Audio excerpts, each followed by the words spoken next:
Rupiah sempat menguat setelah dolar itu naik ke 18 ribuan dan per video ini direkam, kita sekarang ada di under 18 ribu. Bagi teman-teman yang nggak ngerti kenapa dia bisa turun kayak gini, ini karena ada intervensi daripada Bank Indonesia yang naikin suku bunga di 9 Juni kemarin.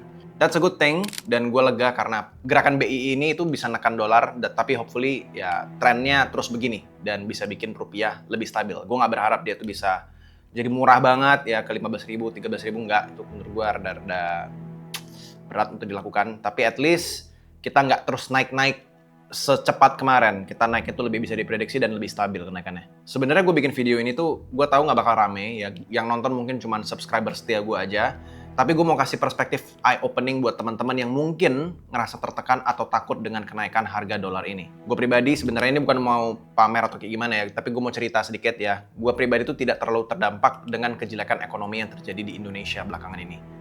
Selain ya mungkin subscription aplikasi-aplikasi yang gue pakai itu dibayar dalam bentuk dolar, jadi terasa lebih mahal karena dolar itu naik, ataupun harga-harga import yang belakangan ini merangkak naik, ya itu nggak bisa gue pungkiri, gue nggak bisa hindari dan itu gue kerasa juga. Tapi kalau kita ngomongin soal portofolio investasi, tabungan, dan gaji yang gue terima tiap bulannya, gue bisa bilang gue cukup aman, tentram, dan gue rasa gue nggak punya panik sama sekali di sini. Kalau gue bilang gue merasa sedih, ya ekonomi Indonesia seperti ini, yes tentu aja gue khawatir sama masyarakat yang terdampak, dapat gajinya rupiah, tapi nilai rupiahnya setiap bulannya semakin murah gitu. Dan naik gaji juga belum tentu. Jadi di video singkat kali ini, gue mau sharing apa yang gue lakukan secara pribadi, sehingga kehidupan gue tetap damai, walaupun dolar naik tinggi, dan IHSG lagi hancur-hancurnya. Tentu aja ini bukan saran finansial dan gue nggak memaksa kalian untuk melakukan apa yang gue lakukan. Dan hopefully juga ya gue mau bikin kalian teman-teman yang merasa bahwa menjual rupiah dan membeli dolar itu adalah sesuatu yang apa bilang ya, pengkhianatan bangsa atau segala macam, nggak patriot segala macam. Kalian at least bisa sedikit terbuka matanya. Sekali lagi, gue tidak mendukung satu pihak atau dua pihak, gue hanya mendukung kalian ya supaya finansial kalian itu tuh lebih terjaga ke depannya dan tidak terlalu panik. I just want to say, All my fellas. All my fellas. Oke, halo semuanya, kenalin gue Josh Gultom. Di channel ini gue banyak ngomongin soal 3 hal, yaitu konspirasi, karena gue suka a good story, ya. Lalu ada finance, karena gue involved di financial market. Dan juga teknologi, karena gue sangat ngikuti perkembangan teknologi, misalnya kayak AI. So, please subscribe kalau kalian suka konten serupa. Kalian bisa dukung gue dengan cara subscribe, komen video di bawah, dan yang paling efektif sebenarnya adalah kalian bisa belanja online, tapi klik dulu produk yang ada di deskripsi di bawah. Ya, kalian cukup klik aja link Shopee di bawah. Nggak usah juga beli produk yang ada di bawah. Cukup klik, lalu beli barang apapun yang kalian mau. Ya. Gue emang dapat komisi kecil dari situ, tapi itu cukup mungil. Tapi itu bener-bener nge-push channel YouTube gue ke lebih banyak orang lagi. Jadi dengan kalian lakuin itu, kalian sudah dukung channel gue dengan jauh lebih baik. Kalian juga bisa join membership YouTube gue dengan cara klik tombol join di sebelah tombol subscribe, dan kalian bisa nonton video yang belum tayang duluan, dan video-video eksklusif yang kalian cuma bisa nonton kalau kalian itu join membershipnya. Oke guys, itu aja pengumumannya, kita lanjut masuk ke video ini.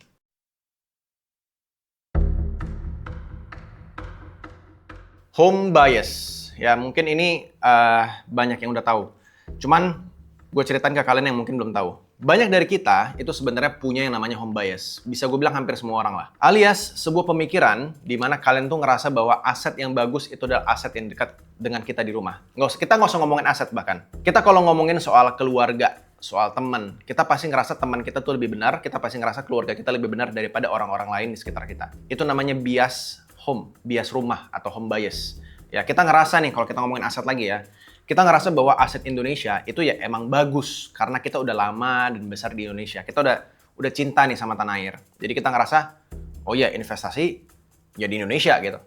Kita lupa, kalau kita ngomongin soal duit, harusnya kita ngomong sesuatu yang lebih global. Investasi kita di sini itu belum tentu lebih bagus daripada investasi di Amerika, di Jepang, di China, ataupun bahkan di India gitu. Mungkin teman-teman di sini yang suka nonton influencer keuangan lain, itu tahu tentang home bias ini, ya. Tapi kalian sadar nggak sih, kita tuh sebenarnya nggak wajib loh investasi di negara sendiri, walaupun boleh dan bisa. Ya, kalau kalian ngerasa kalian mau invest dan kalian sangat cinta sama tanah air, kalian bisa invest di negara kita sendiri. Tapi kita boleh loh dan bisa loh investasi di luar negeri, dan itu legal. Wah, lu nggak cinta tanah air, Josh? Ya, masa investasi ke luar negeri dan nggak invest ke dalam? Ya, gimana bang ya? Ya, kalau dari opini gue pribadi, mau gimana gitu. Kalau emang negaranya tidak bisa membuat lingkungan yang baik sehingga ekonominya bagus dan return daripada investasi itu tuh tidak bisa lebih seksi daripada di luar negeri. Kenapa gue harus taruh duit hasil kerja keras gue, keringat gue, semuanya di dalam sini? Mungkin nggak usah semuanya, sebagian itu cukup oke, tapi kenapa gue harus masukin semuanya dan tidak investasi sama sekali di luar negeri? Emangnya gue bayar pajak aja nggak cukup untuk membantu negara? Kalau emang IHSG nggak sebagus itu dibandingkan sama indeksnya, let's say Amerika, yaitu S&P 500, kenapa harus invest di sana kalau emang tujuannya kalian itu tuh investasi untuk bisa pensiun secepatnya? Kalau kalian tertarik invest di sana ya, kalian juga harus hati-hati sama potensi AI bubble yang bisa aja terjadi karena top 5 daripada S&P 500 itu sendiri diisi sama perusahaan berbasis AI yang tampaknya tuh kayak sedang meledak sekarang dan malah jatuh kalau kita lihat dari beberapa hari belakangan ini.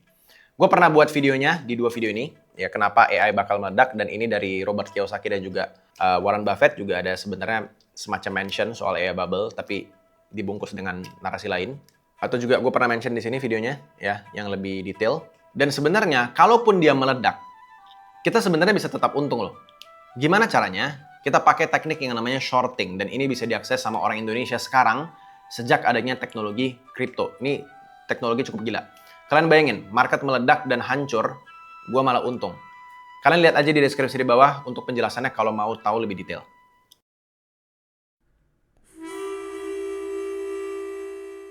Yang kedua, diversifikasi gaji dalam bentuk mata uang lain seperti dolar. Penghasilan gue pribadi itu nggak bisa gue pungkiri nggak semuanya dalam bentuk rupiah, dan banyak bahkan terkadangnya itu dalam bentuk dolar.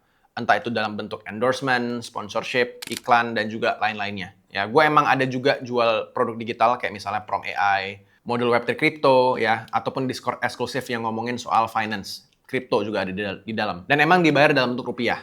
Tapi cash flow gue yang cukup banyak itu datangnya sebenarnya dari dolar. Dan karena gue gajinya dolar dan kehidupan sehari-hari gue itu di Indonesia, sebenarnya dengan gue ngelakuin ini, gue juga udah mendukung Indonesia dan menambah devisa negara. Ya, gue ambil uang dari luar dan gue spending di Indonesia. Gue rasa ya, kalau misalnya kalian sayang sama negara sendiri dan sayang sama finansial kalian sendiri juga, ini hal yang bisa benefit kalian dan juga negara. Dan tentu aja guys, karena dolar itu naik, ya tentu aja gaji gue juga terasa ikutan naik sesuai dengan rate dolar itu sendiri. Tapi ya perlu diketahui, ini bukan berarti gue menganggap gue profit lebih tinggi ya, nggak juga. Tapi ya emang rupiahnya aja yang lagi melemah dan barang-barang di sekitar gue pelan-pelan juga ikutan bakal naik nantinya. Jadi gue basically menganggap bahwa ya gue stay di tempat aja dengan gaji dolar ini. Dan teman-teman juga perlu tahu ya, bahwa dolar itu sendiri itu juga bukan alat investasi yang bagus. Karena dolar juga sebenarnya di-print terus-menerus dan dia juga ngalamin yang namanya inflasi. Yang artinya orang-orang di Amerika di sana itu juga ngalamin harga barang dari tahun ke tahun itu selalu naik. So, pegang dolar aja bahkan juga nggak cukup sebenarnya. Gue pribadi ya, kalau misalnya pegang cash dalam bentuk dolar, itu selalu dalam bentuk USDT atau stable coin crypto dolar. Jadi satu koin USDT itu harganya selalu sama 1:1 dengan US dollar. Jadi kalau gue pegang 100 USDT, ya itu sama aja dengan 100 US dollar gitu. Dan ini ada banyak jenisnya, ada USDT, ada USDC, DAI, dan juga lain-lainnya. Cuman yang paling besar itu adalah USDT sama USDC. Nah, apa nih yang gue lakukan dengan USDT gue sama USDC gue selama ini? Gue selalu bungain. Ya, bukan dibeliin aset, tapi gue bungain kalau emang gue pengen dalam posisi cash. Dan menurut gue, ini wajib dilakukan sama siapapun yang pegang cash nganggur. Ya, kalian nggak mau punya exposure ke investasi beresiko kayak misalnya Bitcoin, nggak apa-apa. Tapi at least teknologi blockchain-nya itu dipakai buat hasilin bunga yang oke dalam bentuk dolar. Kayak misalnya gue pakai di metode on-chain earn ini. Ya, itu gue bisa hasilin 2-3% bunga tambahan dari cash gue yang nganggur. Dan ini bisa literally ditarik kapan aja. Cuman butuh waktu 1 hari aja untuk narik. Dan ini nggak peduli hari libur. Dan bunganya berjalannya itu tiap jam. Jadi ini menurut gue teknologinya luar biasa keren sih. Bagi teman-teman yang mau tahu metodenya kayak gimana, gue ketemu tutorialnya yang bisa kalian tonton di deskripsi di bawah. Menurut gue sayang aja gitu, hal-hal yang menurut gue sederhana seperti hasilin bunga dalam bentuk dolar, itu susah diakses sama orang Indonesia. Padahal teknologinya ada, tapi nggak banyak orang yang mau ngajarin.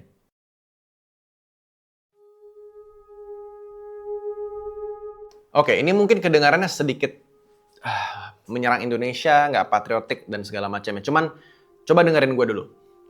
Kalian coba pikirin, negara Indonesia kan juga punya harta yang disimpan ya. Namanya adalah cadangan devisa negara. Itu salah satu harta yang kita simpan. Dan itu dikelola sama Bank Indonesia. Kalian tahu nggak sih kalau misalnya harta kita itu disimpannya dalam bentuk apa? dalam bentuk dolar dan mata uang lainnya. Josh, negara juga punya APBN dalam bentuk rupiah. Iya, benar. APBN itu dalam bentuknya rupiah karena emang sering dibelanjain. Tapi setolol-tololnya nih, kita mau bandingin APBN sama cadangan devisa negara ya, fungsinya totally beda.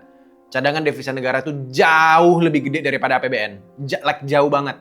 Sekarang gue tanya, kalau negara kita aja, nyimpannya aja itu mata uang lain dan bukan rupiah, kenapa kalian harus simpan rupiah dalam jumlah sangat besar? Kenapa nggak kalian bekerja seperti mirip negara kita aja?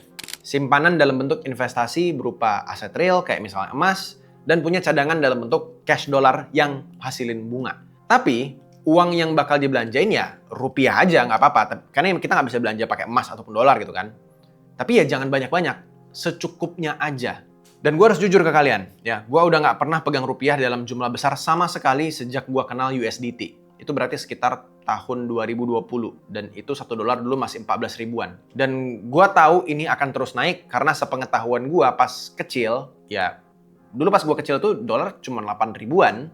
Dan gue diajari kalau dari kecil, ya, dolar itu akan terus naik harganya dari tahun ke tahun. Pada saat itu, gue nggak gitu paham kenapa dia naik. Tapi intinya gue melihat kalau megang dolar itu lebih bagus daripada pegang rupiah. That's it. Dan buat kalian yang merasa gue nggak patriot, nggak cinta tanah air, kalian coba lihat chart ini. Kalian mau nggak beli aset yang chartnya begini?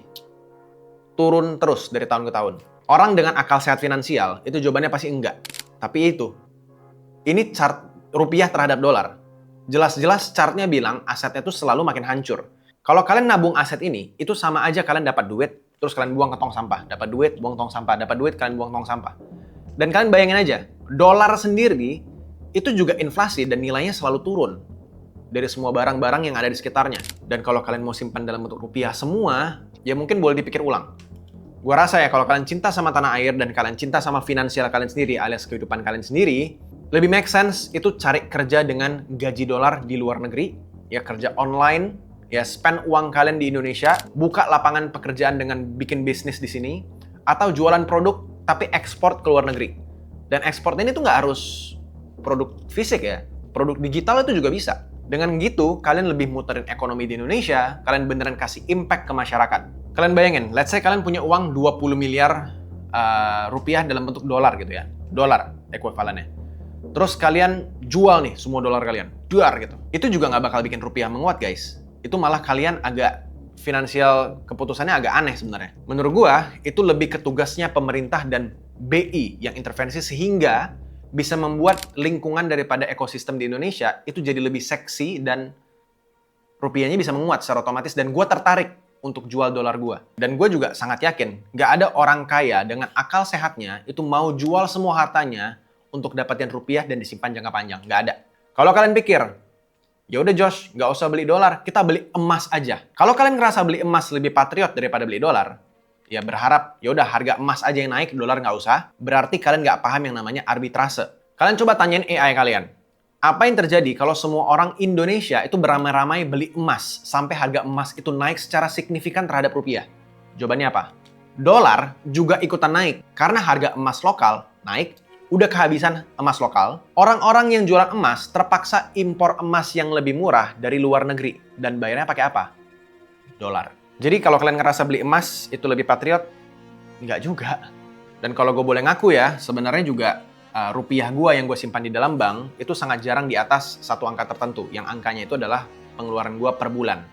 Ya, jadi kalau misalnya ada lebih dari segitu uang yang masuk, itu biasanya akan langsung gue oper ke investasi misalnya kayak bisnis, Bitcoin, atau misalnya cash dalam bentuk USDT, USDC, dan itu selalu gue bungain. That's it.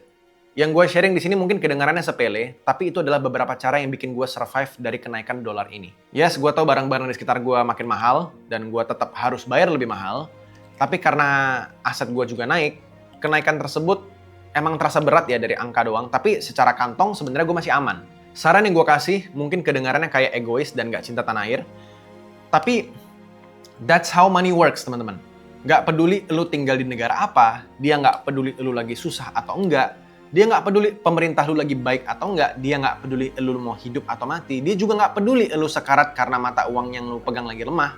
Ya, market akan tetap bergerak ke arah yang dia mau gerak.